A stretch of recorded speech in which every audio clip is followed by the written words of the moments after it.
Hello, and welcome to our Getting Started tutorial. wrap3 provides a very interesting node graph approach for 3D scan editing. In the next few minutes, I'm going to cover some basic topics like user interface, viewport navigation, object creation, etc. Everything you do in wrap3 is dealing with nodes, so let's go ahead and create one. Over here on the right-hand side, you can see a node graph editor. If I click Tab, you can see this menu, which contains all the nodes you can create. You can find and select one from the list, or you can start typing a node name and choose one from the lookup menu. What I have just created is a node that loads geometry. When I select my node, you can see a Node Parameters panel beneath my graph editor. Let's go ahead and select a file to import. I'm going to load a head 3D scan from my photogrammetry rig. Okay, let's come over here and turn off wireframe. Now here on the left-hand side, you can see a 3D viewport. You can rotate, pan, and zoom using Alt and left, middle, and right mouse buttons. If I click the F key, it will fit the object to view. What I have here is a neutral scan, so for clarity, I'm going to come up here and rename my node to neutral. If I press the middle mouse button key over the node, we can see some very useful information.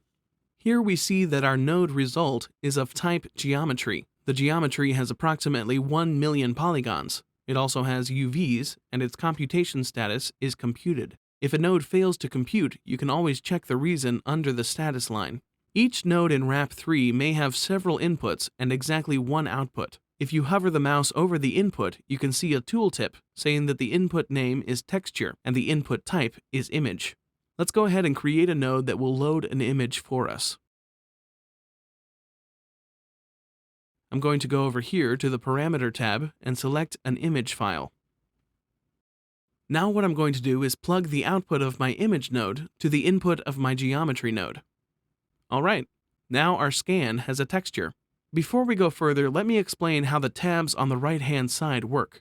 Each node, depending on its type, can render itself into one or several tabs. It can be 3D viewport, 2D viewport, and editor tab if a node assumes some specific editing. Obviously, clicking these tabs is something you are going to do all the time. So instead of coming over here and clicking, you can use the Q, W, and E keys on your keyboard to quickly switch between the tabs.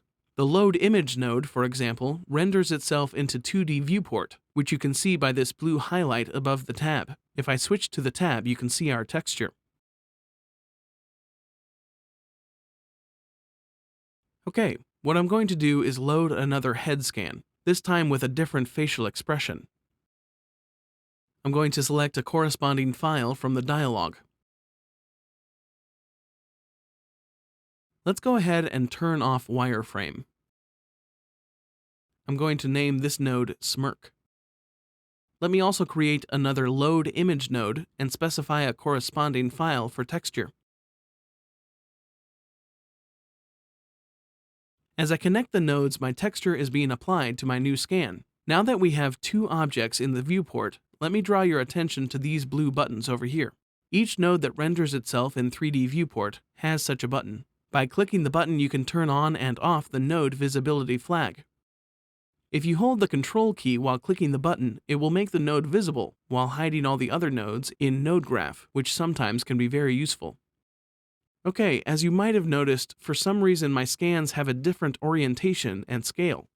That probably has happened because I haven't calibrated my photogrammetry rig properly. What I'm going to do is change the orientation and the scan of my second scan so that it matches my neutral scan.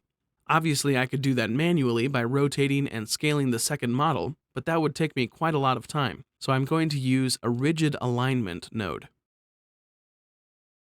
If I hover over the first input, I can see that it accepts a floating geometry, a geometry in which position will be changed. I'm going to plug my second scan here.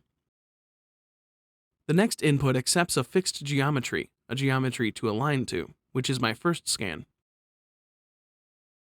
And finally, the third input needs point correspondences to be passed in. To specify a set of point correspondences between the scans, we can use a special node called Select Points. I'm going to plug two scans into the node in exactly the same order as I plugged it into Rigid Alignment node. Before we go further, let's turn off shading on both my scans. The Select Points node renders itself to the Editor tab. If we go over here and switch to the tab, you can see both models placed side by side. It is kind of tricky to navigate with traditional 3-axis navigation when an up axis of your model does not actually look up.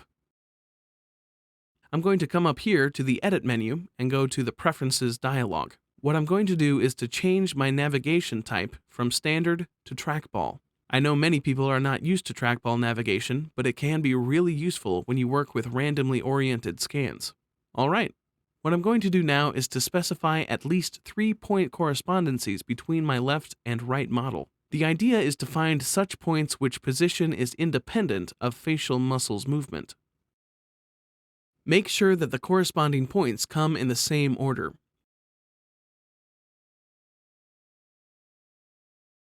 Now I'm going to select some points on the back of the head. Luckily, there are some well-distinguishable features we can rely on.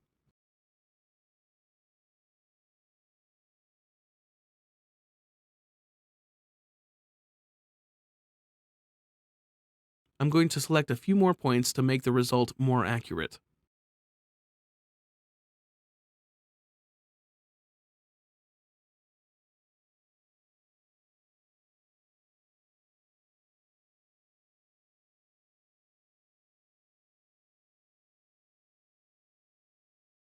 Okay, with this done, I'm going to switch back to 3D Viewport and plug my point correspondencies to Rigid Alignment node.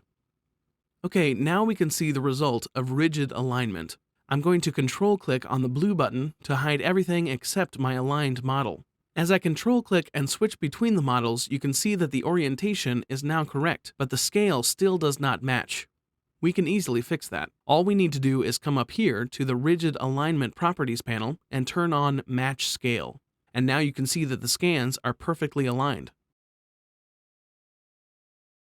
Let's take a look from the side view.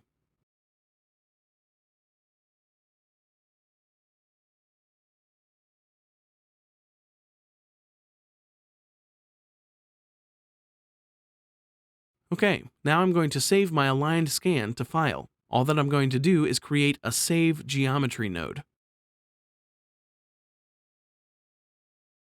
First, I'm going to select a file name.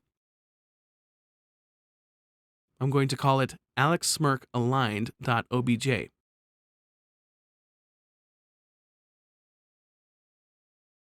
By default, the Save Geometry node does nothing unless you go over here and click the Compute Current Frame button. Let's give it some time to write the file to disk. Okay, now we have our file saved. That's it for this tutorial. Thank you for watching, and I'll see you in our next videos.